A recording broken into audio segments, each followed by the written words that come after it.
네, 오늘 이제 이사야서 43장을 보게 되는데요. 이제 43장의 내용은 그 1절의 내용, 오늘 그 1절 정도만 좀 다룰까를 생각을 하는데요. 우선 여기 우리가 그 43장까지 오기 전에 우리 40장에서부터 바벨론에 포로로 잡혀 있는 그 유대 민족들, 그들을 이제 위로하라 이런 말씀으로 이제 시작이 되었죠. 그러면 참 위로자로 오실 분, 그분에 대해서 이제 이렇게 전거가 계속 이어지는 내용입니다. 그런데 이제 그 오실 리가 어떤 분이었냐라고 이제 41장, 2장을 거쳐서 소개하는 것은 뭐냐? 이 우주 만물을 창조하신 분이다라는 것으로 이제 시작을 했고요. 그리고는 이제 역사를 통해서 역사의 어떤 주관자가 되셔서 그들을 이렇게 하나님의 뜻대로 이렇게 택한, 여기에서 이름 한 1절에 보면 야곱이라고 택한 족속들을 이렇게 역사 공간에서 하나님이 이렇게 주관적으로 경영하셔서 하나님의 뜻을 성취하는 그런 어떤 하나님이라는 것을 이제 우리가 40장에서부터 42장까지 이렇게 쭉 살펴봤어요.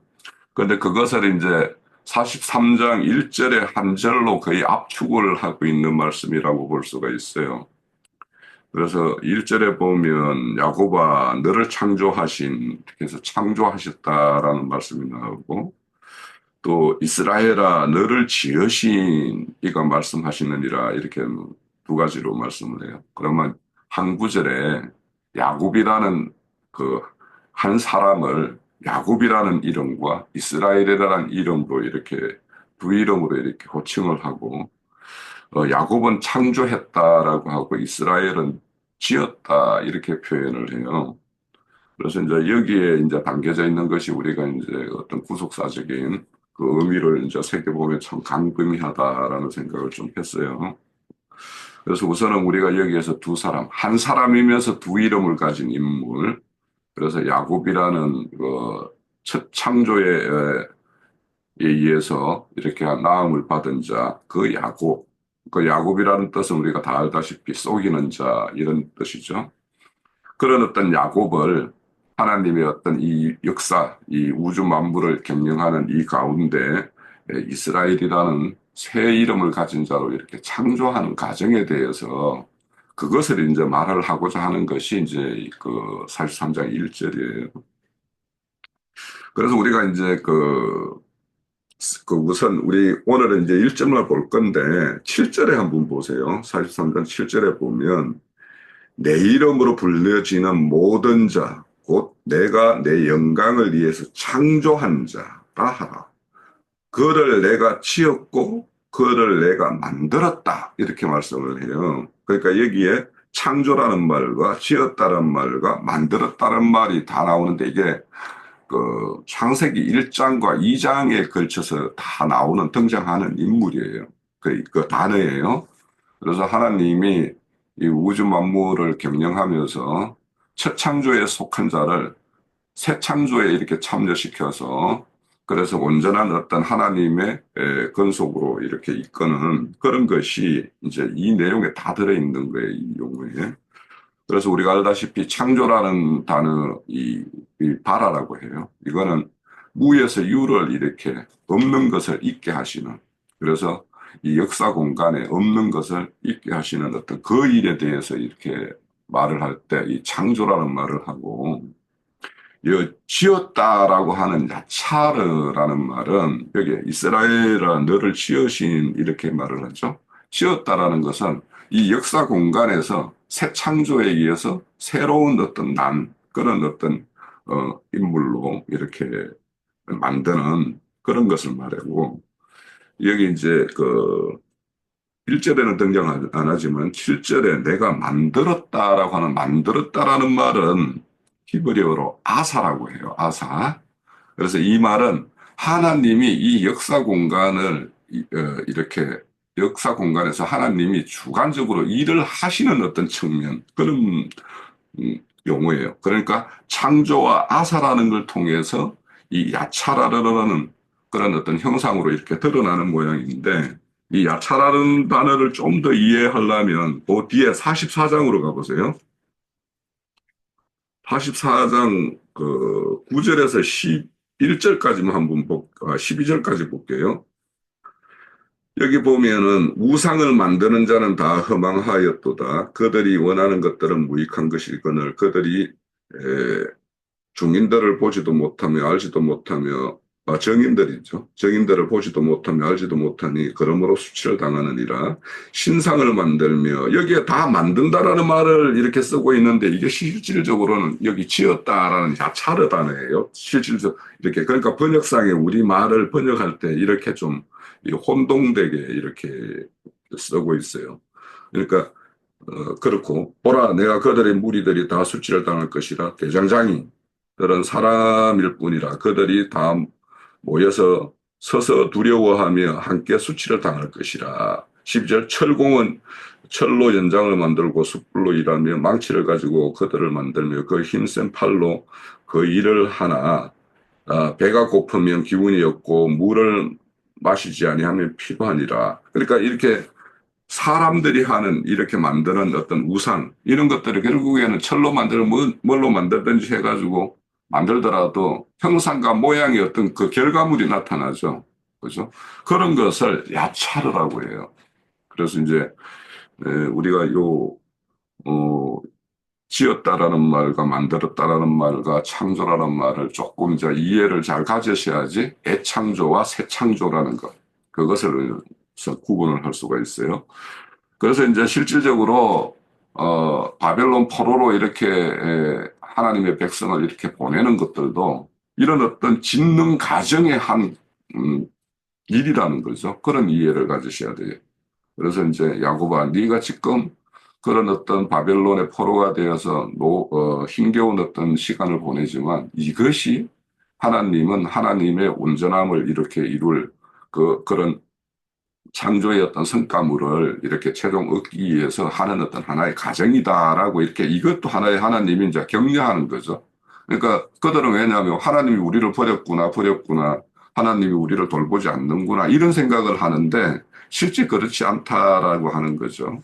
그래서 이제 실제 그런 이런 말들이 이제 실질적으로 이제 이로의 어떤 말인데 그래서 이런 것들을 우리 각자에게도 적용해 보면 우리가 어떤 어려운 환경을 이렇게 놓여 있을 때, 하나님이 우리를 이렇게, 내가 하나님이 이렇게 내침을 당했구나, 뭐 이런 어떤 거나, 하나님이 우리를 버렸구나, 뭐 이런 생각이 이제 들 수가 있죠. 그러니까 그거는 이제 어린 신앙이었을 때, 그런 것들을 이제 가지기 쉬운데, 그렇지만 이제 그런 것들이 하나님은 그 어떤 한 인생을 하나님의 어떤 뜻 가운데로 온전히 이제 이끌기 위해서는 여러 가정, 그러니까 세상 사람들이 볼 때는 저거는 하나님으로부터 버림받고 저주받은 거 아니야? 라고 하는 어떤 그런 형상으로 드러나는 사건도 있을 수 있다라는 거예요. 이제 그런 것을 통해서 지금 야곱인들을 이스라엘로 만들어서 이렇게 지으시는 어떤 그 과정, 그런 과정에 있다라는 것을 이제 설명을 하고 있죠. 그런데 우리가 창조라는 말 보면 이제 창조는 우리가 일반인들도 하나님을 알지 못하는 사람도 무에서 유로 이렇게 이해를 가지고 있는데 우리가 이제 창세기 1장 1절에 보면은 하나님이 천지를 창조하셨다 이렇게 말해요. 그러면 이 천지라는 말을 그냥 하늘과 땅을 하나님이 만드셨구나 이렇게 이해하면 그거는 세상 사람도 그렇게 이해하고 다 세상 사람도 문자적으로 그렇게 이해할 거 아닙니까? 그런데 우리는 이제 그 어떤 천지라는 것을 이렇게 이해할 때는 그거보다 훨씬 강의적인 어떤 의미로 이제 이 천지라는 의미 속에 다 담겨 있다. 그래서 하나님은 우주 만물을 창조할 때는 창조 목적이 있잖아요. 그리고 이걸 경영하는 그 원리가 있고, 그러니까 이 천지를 창조했다라는 거에는 그는 모든 원리, 순리, 목적 이런 뜻이 다 담겨 있는 그 두 글자에 하나님이 다 담겨져 있는 거예요. 그러니까 거기에는 뭔가 한 단계를 가면 그 다음 단계는 무엇이고 거기에는 그래서 이제 이런 어떤 하나님이 천지를 창조하시고 경영하시는 목적에 대해서 이해를 못하면은 그 창세기 2장에 가면은 동산에 왜 두 나무를 두어가지고 그러니까 대부분 사람. 한 나무만, 생명나무만 두셨으면, 분가를 저지르고 이런 일도 없을 텐데, 왜 그 두 나무를 만들어가지고, 하필 그걸 또 더 보기 좋고 탐스럽게 만들어가지고, 사람의 눈이 왜 그쪽으로 돌아가게끔 만들었는가, 이런 생각을 할 수 있는데, 그런데 하나님의 어떤 천지 창조에는 하나님의 어떤 그런 경영의 원리, 목적, 무엇을 인용하고 무엇을 등장시켜서 하나님의 뜻을 이룰 것인가. 거기에는 악한 것도 선한 것도 이것들을 다 이렇게 두 가지를 다 운용하면서 하나님의 뜻을 성취시키는 것이 하나님의 어떤 천지를 창조하고 운행하는 어떤 원리가 거기에 다 들어있다라는 거예요. 그래서 우리가 이 천지를 창조하셨다라는 말을 단순하게 하늘과 땅을 이 우주 만물 눈에 보이는 거 이것들을 이렇게 창조하셨다 이런 것만 이해를 할 것이 아니라 그 천지에는 하나님의 어떤 창조 목적과 이 창조한 우주를 이렇게 경영하는 어떤 그런 경영의 어떤 원리 이런 것들이 다 그게 담겨 있다라는 것을 우리는 이제 이해를 가지고 이렇게 봐야 될 것 같고 그리고 이제 거기에는 우리가 보이지 않는 세계 그러니까 우리는 지금 눈에 보이는 어떤 현상계를 이렇게 눈으로 우리가 육신의 눈으로 보고 있죠.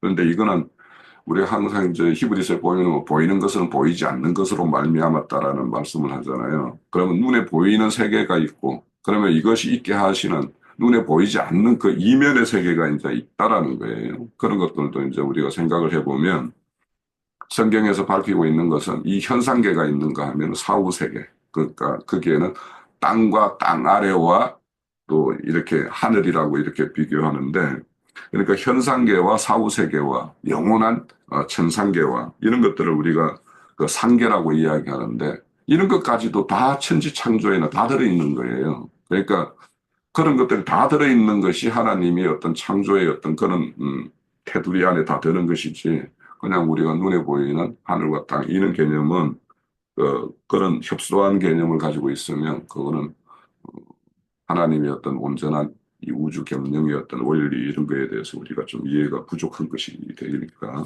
그렇게 좀 이해를 하시고 그러면 이제 우주 만물 가운데 여기에서 야곱아 너를 지명하여 불렀다 이렇게 말을 해요.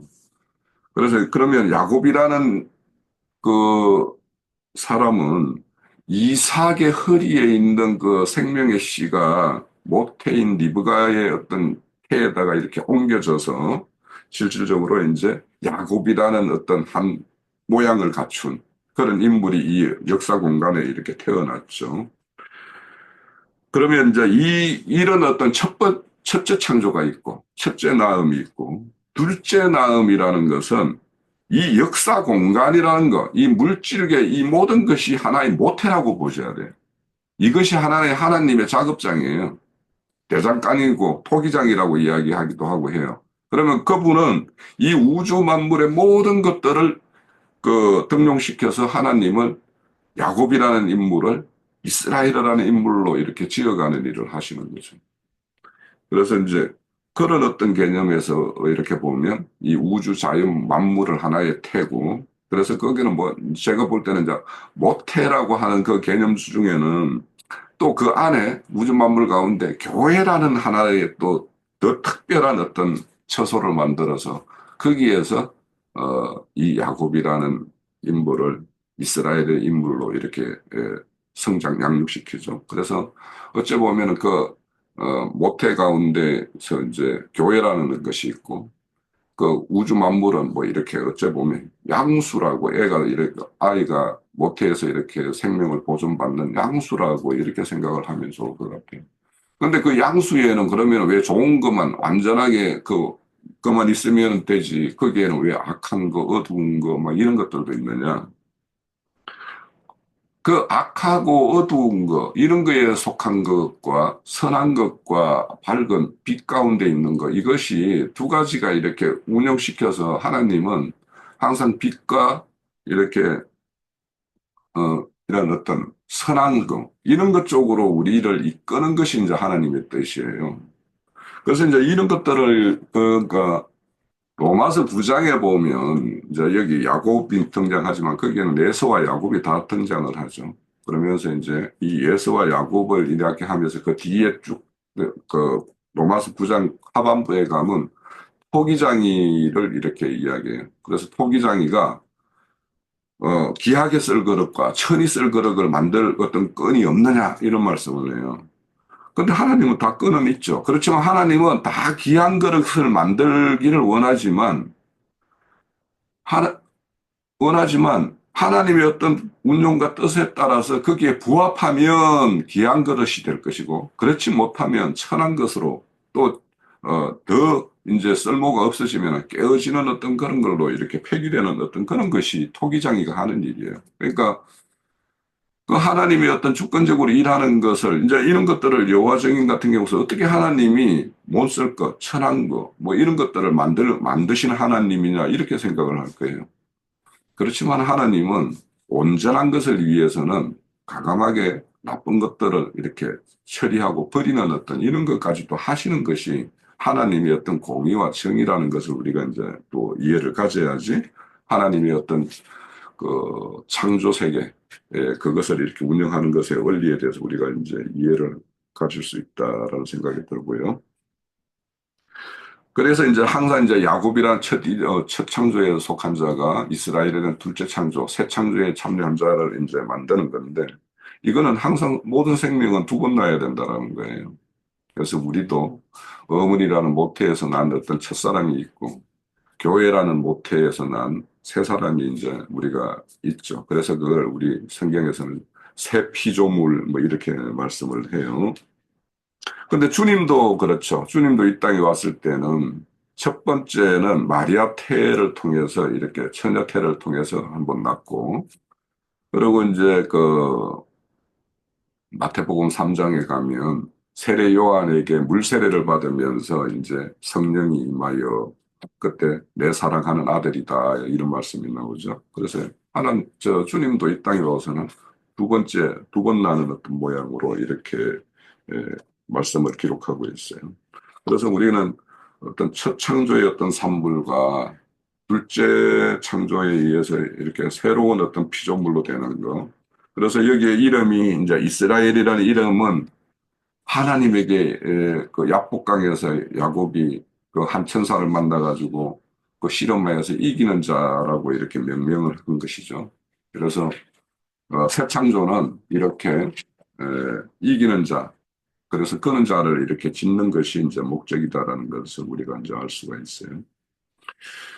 그래서 여기에 이제 지명하여 이렇게 불렀다라고 하는 것은 그러니까 야곱이라는 한 인물을 이렇게 딱 지명하여서 그것도 이제 이름을 또 야곱이라는 이름으로 이렇게 특별히 속이는 자. 그러니까 첫사람에 속한 자들은 이런 속이는 기본적인 어떤 기질 이런 것들을 타고난다라는 거죠. 그래서 이제 요 말씀도 이제 뒤에 이어지는 다른 이제 그 베드로전서 말씀을 살펴보면서 그러니까 첫사람의 어떤 그 성정 그것을 우리는 왜 버려야 되는 건가? 그는 뭘로 버려지는 건가? 이런 것들에 대해서도 한번 생각해 볼 텐데 오늘 이따가 말씀드려보고요. 그래서 이런 야곱이라는 이름이 주어졌고 그 이름의 어떤 인격체를 구속함으로 인하여 이스라엘이라는 이제 새 이름으로 이렇게 부여돼요.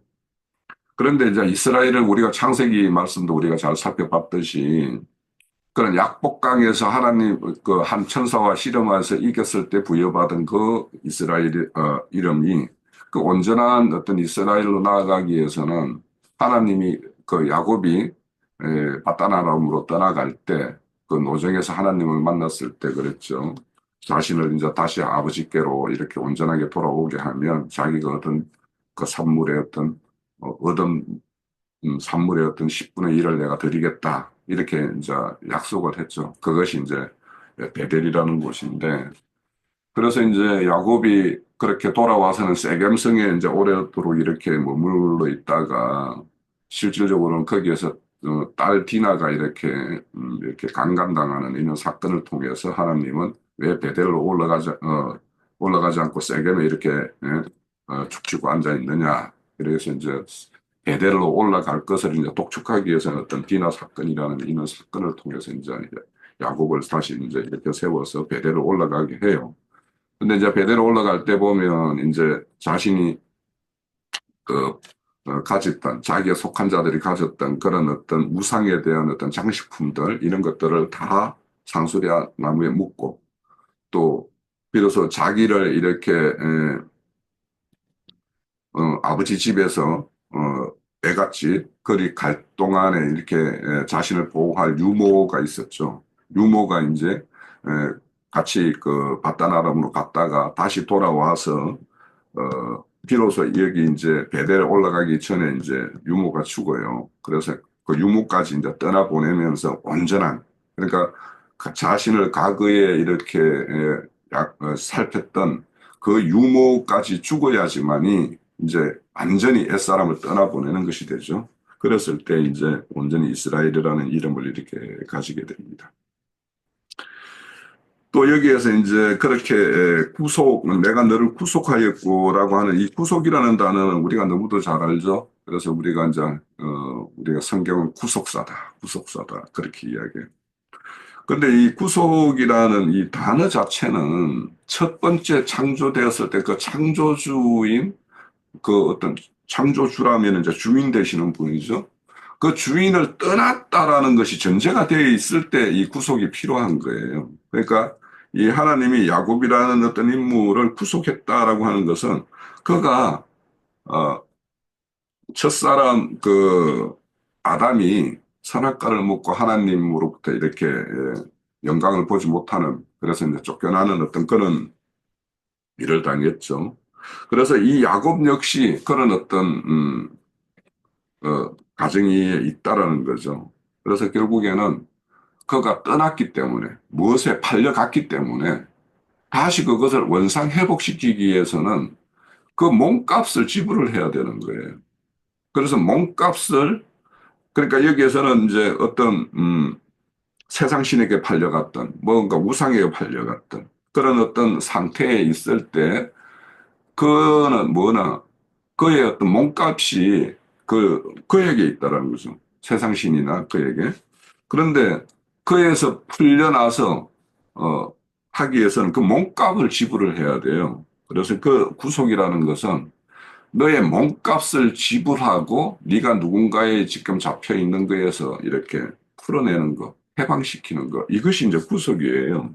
그래서 이제 그렇게 몸값을 지불하는 것을 이제 구속이라고 그러기도 하고 다른 우리 신약 성경에 보면은 속량이라는 말도 쓰고 있고 그래서 이거는 기본적으로 속전을 속하기 위해서 속전을 지불하고 이렇게 자유롭게 한다라는 뜻을 이제 기본적으로 가지고 있어요. 그런데 이제 여기에는 그 몸값을 지불하기 위해서는 누군가가 지불하는 자가 있어야 되죠. 몸값을 지불하는 자. 그것을 우리가 룻기 같은 데 보면 기업 물을 자라고 이렇게 말을 해요. 그러니까 기업을 물은다라는 것은 형제의 도를 다 하는 것을 이렇게 말을 해요. 그러니까 친족이 그 몸값을 지불해야지 거기서 풀려나게 하죠. 그래서 그것을 가알이라고 그러고 그거를 이제 또 다른 말로는 고엘 제도라고 이렇게 말을 합니다. 그래서 이제 친족으로서 이렇게 행하시는 것이 이제 그 율법에 이제 이렇게 기록되어 있죠. 레이기 같은데, 레이기 25장 같은데 이런 데 보면. 그러면 이제 실질적으로 기업 무르기의 어떤 그런 모형적인 것을 이제 레이기에 이렇게 실어 놓고 그리고 구약에서 이렇게 기록되어 있는데 우리가 사망의 근세에 이렇게 잡혀 있는 우리들을 온전히 이 생명 가운데로 옮겨놓기 위해서는 이제 사망의 어떤 주권자에게 그 몸값을 지불해야 되죠. 그래서 그 몸값을 지불하기 위해서 오신 분이 예수님이에요. 예수님이 이 땅에 오셔서 우리의 기업 무르기를 해주신 거예요. 그 기업 무르기에 의해서 우리는 구속함을 받았고 속량함을 받은 거예요.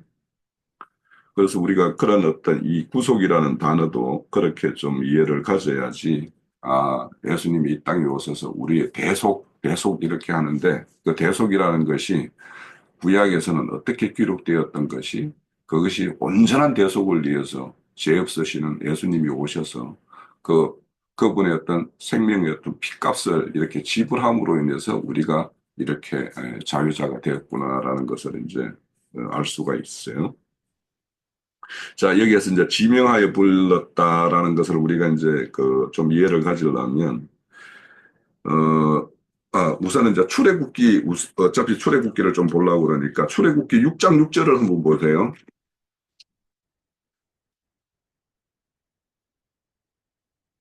구약 성경 89면입니다.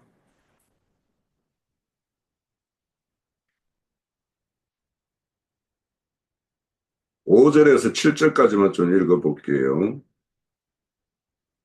8절까지 읽을게요. 자, 5절입니다. 이제 애굽 사람이 종으로서 삼은 이스라엘 자손의 신음소리를 내가 듣고 나의 언약을 기억하노라. 그러므로 이스라엘 자손에게 말하기를 나는 여호와라 내가 애굽 사람의 무거운 짐 밑에서 너희를 빼내며 그러니까 노예 생활에서 빼내는 것이죠. 그의 노역에서 너희를 건지며 편팔과 여러 큰 심판으로서 너희를 속량하여 너희를 내 백성으로 삼고 나는 너희의 하나님이 되리니 나는 애굽 사람의 무거운 짐 밑에서 너희를 빼낸 너희의 하나님 여호와인 줄 너희가 알지라. 내가 아브라함과 이삭과 야곱에게 주기로 맹세한 땅으로 너희를 인도하여 그 땅을 너희에게 주어 기업으로 삼게 하리라. 나는 여호와라 하셨다 하라. 이렇게 말해요. 그러니까 모세가 바로에게 가면 무엇을 어떻게 말을 해야 될까요? 하니까 너는 이렇게 말을 하라 해가지고 이제 일러주는 말이에요. 그럼 여기에서 보면 이 구속이라는 말이 여기 이제 6절에 속량하여 이렇게 말을 하죠. 그러니까 이 속량의 온전함이라는 것은 현재 그 무거운 짐 밑에서 이렇게 신음하는 거기에서부터 벗어나는 것 이것이 기본이고 또 8절에 보면 최종적으로 약속한 그 땅을 너희에게 주어 기업으로 삼게 하는 것까지가 하나님의 구속의 범위예요. 그러니까 우리가 하나님의 온전한 어떤 구속을 이루기 위해서는 현재 우리가 사망의 권세 아래에 있는 어떤 거기에 팔린 자가 되었다라면 거기에서 생명으로 옮기는 것은 당연해요. 그것이 이제 구속의 가장 기본이에요. 그렇지만 그걸로서 하나님은 그 구속이 온전한 것이 아니라 약속한 기업을 받는 데까지 그러니까 약속을 기업을 받는 건 누가 받느냐? 야곱이 이스라엘이라는 새로운 피조물이 되고 이긴 자라고 하는 그 이스라엘이 되었을 때만 기업을 받을 수가 있어요. 그러니까 우리가 구속이라는 것을 사망 가운데서 생명을 옮겼다라는 어떤 이런 것만이 이제 보통 이제 일반 종교계에서는 말을 할 건데 그것이 아니라 거기에서 더 나아가서 그들 조상들에게 약속했던 그 땅, 기업을 받는 것까지. 그래서 우리는 기업 있는 자가 되는 것까지를 나아가는 것이 우리의 어떤 구속이다라고 이제 이렇게 이해를 가지고요. 자, 출애굽기 좀 더 나가면 19장을 가봅시다.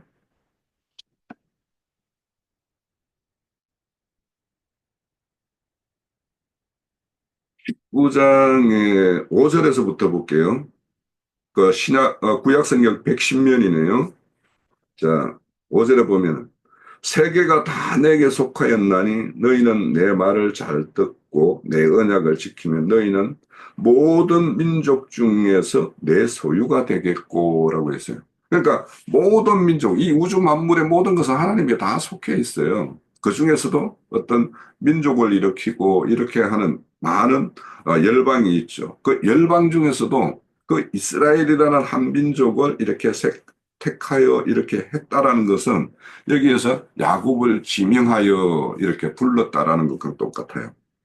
그러니까 그렇게 소유가 되겠고 너희가 내게 대하여 제사장 나라가 되며 거룩한 백성이 되리라. 나는 이 말을 이스라엘 자손에게 전할지니라 이렇게 말해요. 그러니까 하나님이 이스라엘 백성을 선택한 이유가 구약은 특별히 이스라엘이라는 민족을 택해서 하나님의 어떤 그 제사장의 모양이 어떠한가라는 것을 우리에게 딱 보여주고 제시하는 게 구약이에요. 그래서 구약은 하나님의 어떤 우리 그 히브리서에 보면 그 말 있죠. 모형과 그림자. 첫 언약은 모형과 그림자에 의한 것이고 그러고는 이제 더 아름답고 온전한 어떤 그 직분을 가지고 오신 분이 이제 멜기세덱의 반차에 의해서 세워질 어떤 그 제사장. 그러니까 구약의 어떤 제사장과 멜기세덱 반차에 따른 새롭게 세워질 제사장, 이것이 전혀 다르다는 거예요. 그러니까 첫 구약은 특별히 이스라엘 민족을 하나님의 어떤 중심에 두고서 하나님이 어떤 일을 하시는가 하는 것을 우리에게 제시하고 보여주는 것이 이제 구약이에요. 그럼 신약에서는 모든 자들을 부르는 거예요. 그러니까 그 우리 금방 읽은 데 중에서 보면 내 언약을 지키며 내 말을 잘 듣고 내 언약을 지키면 너희는 모든 민족 중에서 내 소유가 되겠다라고 하는 것이 이제 이스라엘 민족에게 둔 이제 말씀이라면 뭐 열방 모든 자들이 모든 이것을 하나님의 어떤 말을 잘 듣고 언약을 지키면이라는 것이 적용되는 것이 이제 신약이기 때문에 그래서 구약의 어떤 그런 특별한 샘플로서 보여주는 것과 그것이 온전한 하나님이 이 우주 만물에 펼치는 어떤 신약은 다른 차원이다라는 것을 우리가 이제 먼저 이해를 가지고 이 말씀을 보면 좋겠어요. 그래서 이제 지명하여 이렇게 이스라엘을 불렀다라고 하는 것은 지금 현재 선지자 이사야가 그 하나님의 온전한 뜻 중에서 그들이 바벨론 포로에 잡혀가게 하신 어떤 그런 어떤 가정들을 이렇게 그들의 하나님의 어떤 일을 행하시는 어떤 일에 대한 이해를 가지고 그들이 참 위로를 받기를 원하는 어떤 그런 모습이라고 볼 수 있을 것 같아요. 자, 그 다음에 이제 그 베드로전서 2장을 한번 가볼게요.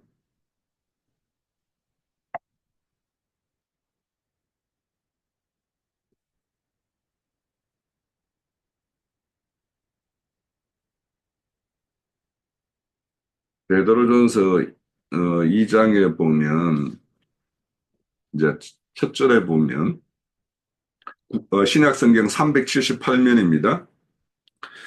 2절 그러므로 모든 악독과 모든 기만과 외식과 시기와 모든 비방하는 말을 버리고 이렇게 되어 있어요. 자, 이것들이 뭐에 속한 기질들이냐 하면 첫사랑 야곱에 속한 내용들이 이와 같은 거예요. 그런데 이것들을 버려야 되는 거예요. 그래야지 이스라엘로 나아갈 수가 있죠. 자, 버리고 가난한 아기들 같이 순전하고 신령한 젖을 사모하라 이렇게 되어 있어요. 여기에 순전하다라는 것은 멋이 섞이지 않은 걸 말을 해요. 그래서 여기에 이제 그 내용을 잘 찾아보면은 위에 있는 기만과 속임 이런 것들이 없는 그러니까 첫사람 야곱의 기질이 없는 그것이 다 빼내어진 상태 이것이 이제 갓난아기라고 이렇게 표현해요. 그러니까 이거는 갓난아기는 새로 난 자죠, 그죠? 자, 낳았다면, 새롭게 낳았다면, 그런 어떤 시기와 그런 것들을 다 버리고, 여기는 신령한 젖이라고 했는데, 이거를, 예, 로기코스라고 해서, 로고스 있죠, 말씀.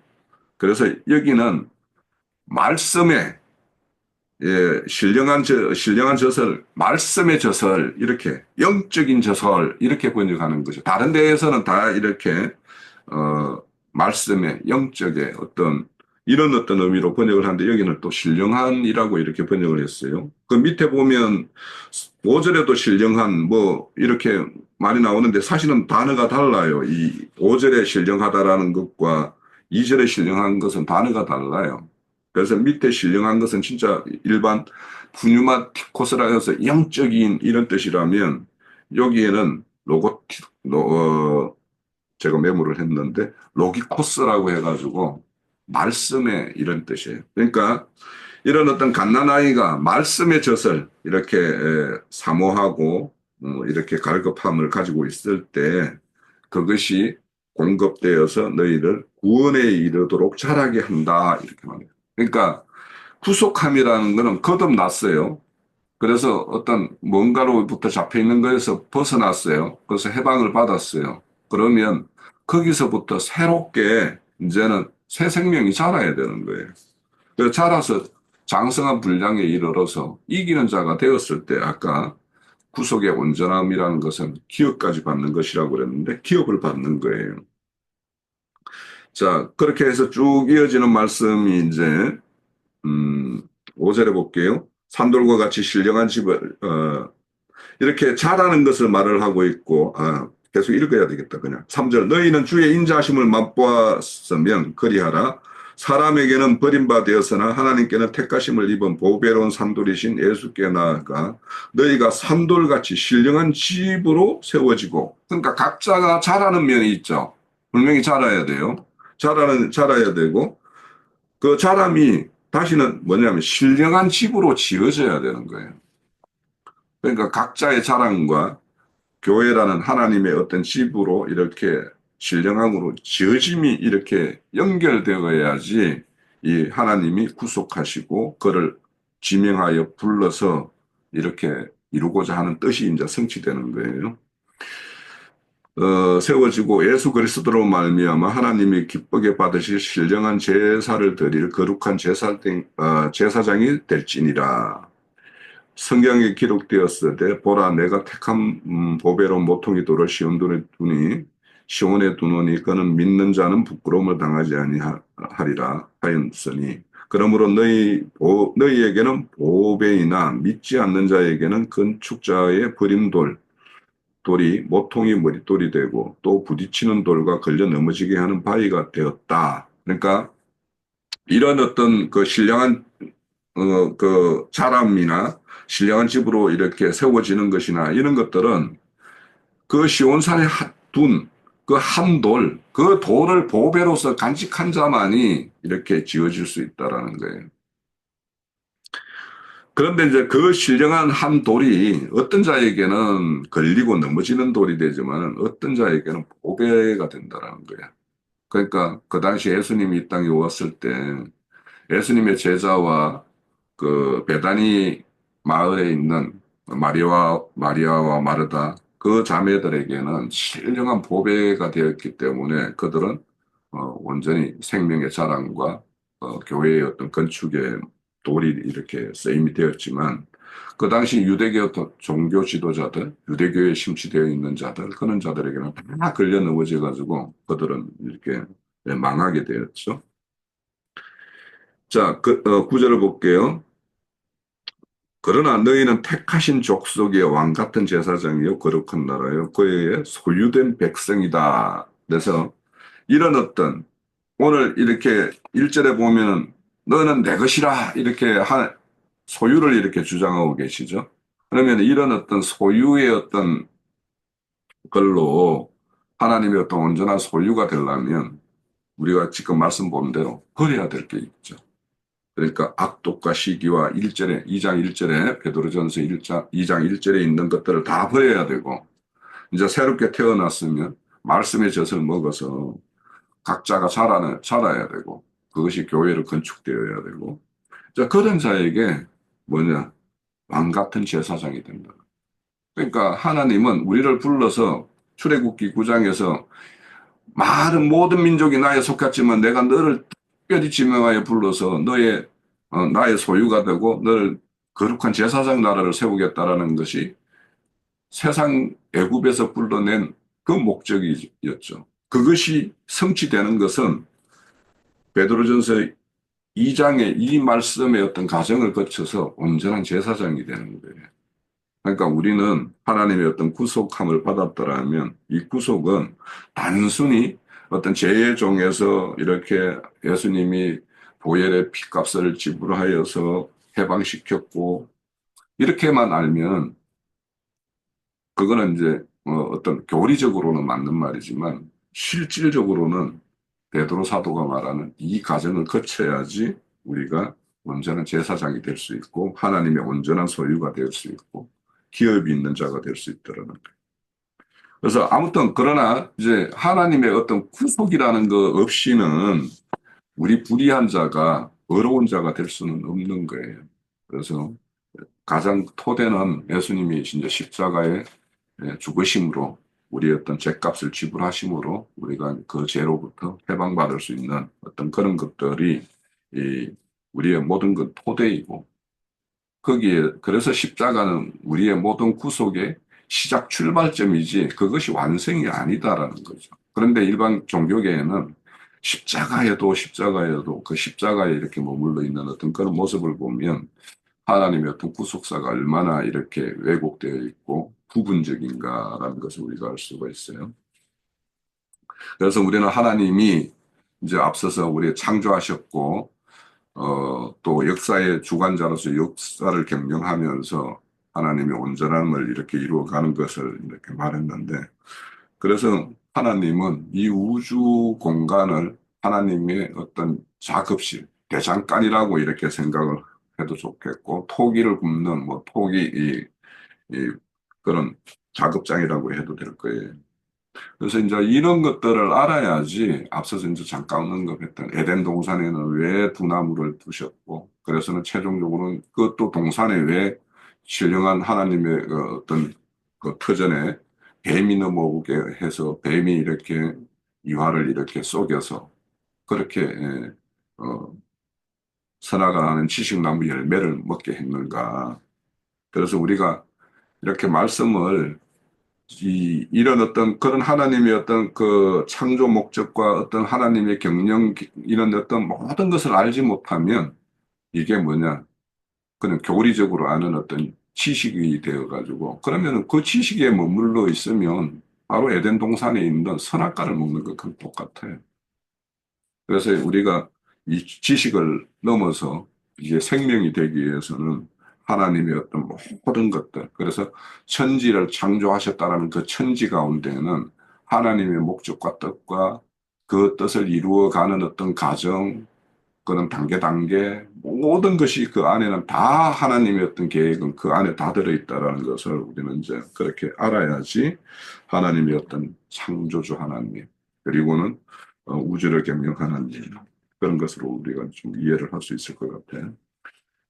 자, 이제 마무리로 이제 그 우선 우리가 형제님으로부터 이제 구약은 보통 이제 이렇게 신학한다라는 사람들이 이제 그런 어떤 종교 체계에 머물러 있는 사람들이 신약은 쉬운데 구약은 어렵다라고 이야기를 해요.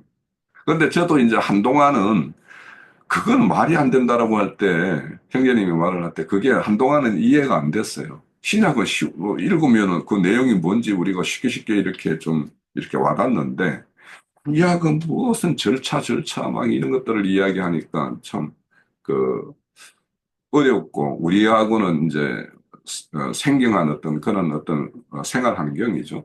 그러다 보니까 그런 것이 마음에 그렇게 안 와닿았는데, 언제 어느 순간에 이렇게 보니까 아, 구약이 맞다.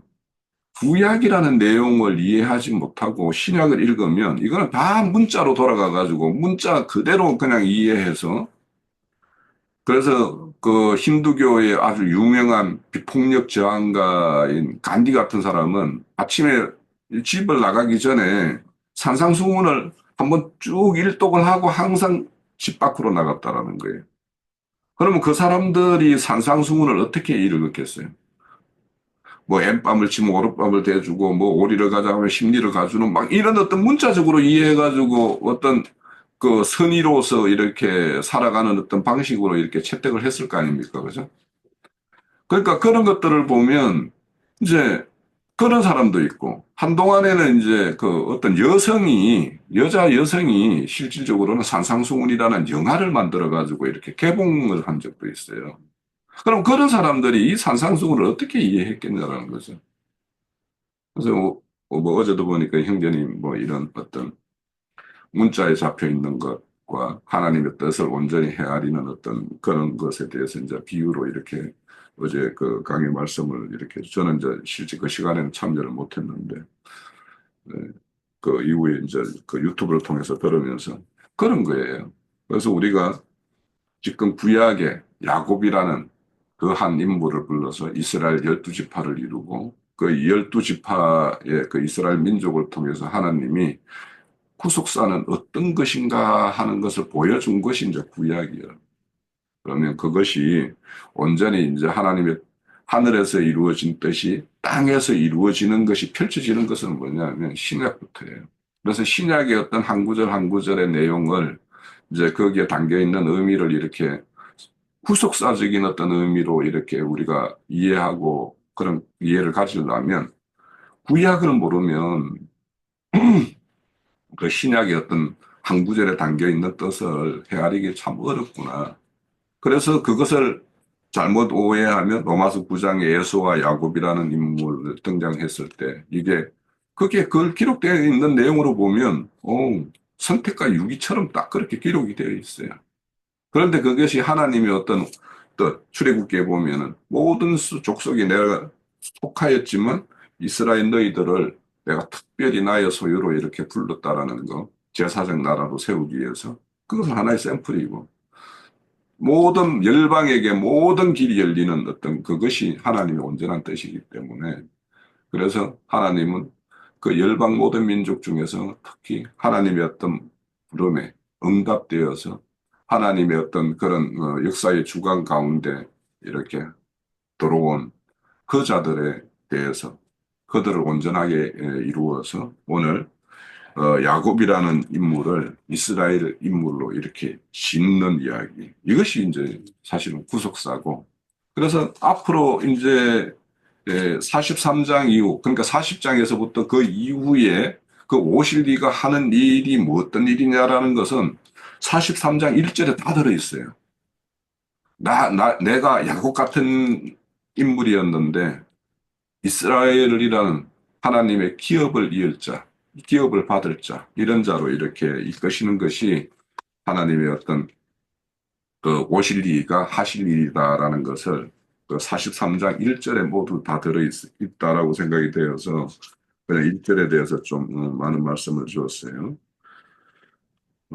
더 이렇게 시간이 되었으니까 오늘 첫 1부는 이 정도로 하고 1절에 대해서 좀혹 빠진 내용이 있으면 다음 내주에 이어지는 말씀과 함께 이렇게 점거하도록 그렇게 하겠습니다.